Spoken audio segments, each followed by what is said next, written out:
ముందుగా మనం stuff prepare చేసుకోవడానికి ఎండుమిరపకాయలు కొంచెం నూనె వేసి కాగిన తర్వాత ఎండుమిరపకాయలు పొంగించుకోవాలి.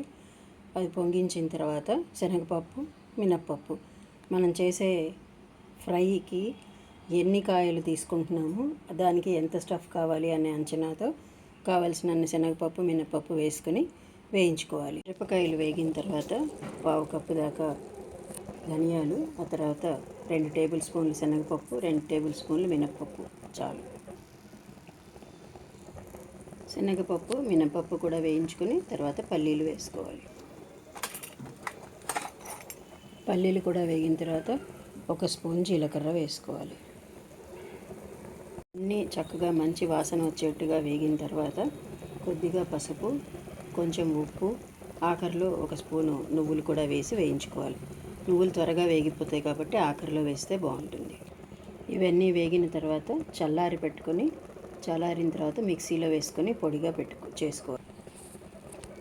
తినేవారు కొన్ని వెల్లుల్లిపాయ కూడా వేసి వేయించుకుంటే అది కూడా బాగుంటుంది, లేకపోయినా పర్వాలేదు. ఇలాగా మొదలు చివర కట్ చేసుకుని మధ్యలో చీరి పెట్టుకోవాలి. చీరి మనం స్టఫ్కి ఏం చేసామో ఆ స్టఫ్ పెట్టడానికి వీలుగా కొంచెం పెద్దగా చేసుకోవాలి చీలికని. పొడి చల్లారి ఆ స్టఫ్ రెడీ అయ్యి దీనిలో పెట్టే లోపల ఇలా మనం చీల్చి పెట్టుకుంటే కొంచెం జిగురు తక్కుతుంది. మరో విషయం, ముదురు బెండకాయలు ఇక్కడ కూడా పనికిరావండి. లేత బెండకాయలు, అది కూడా పప్పులు మనం సువాసన వచ్చేదాకా బాగా వేయిస్తే ఈ కూరని అద్భుతంగా ఎంజాయ్ చేయొచ్చు. ఇలా కూరి పెట్టుకున్న బెండకాయలని మళ్ళీ స్టవ్ వెలిగించి కొంచెం నూనె వేసి కొద్దిగా ఫ్రై చేసుకోవాలి. కొంచెం టైం పడుతుంది. ఎప్పుడూ ఒకే రకం అంటే పిల్లలకు బోర్ కొడుతుంది కాబట్టి అప్పుడప్పుడు ఇలా వెరైటీగా చేస్తే ఇంకా ఇష్టంగా తింటారు.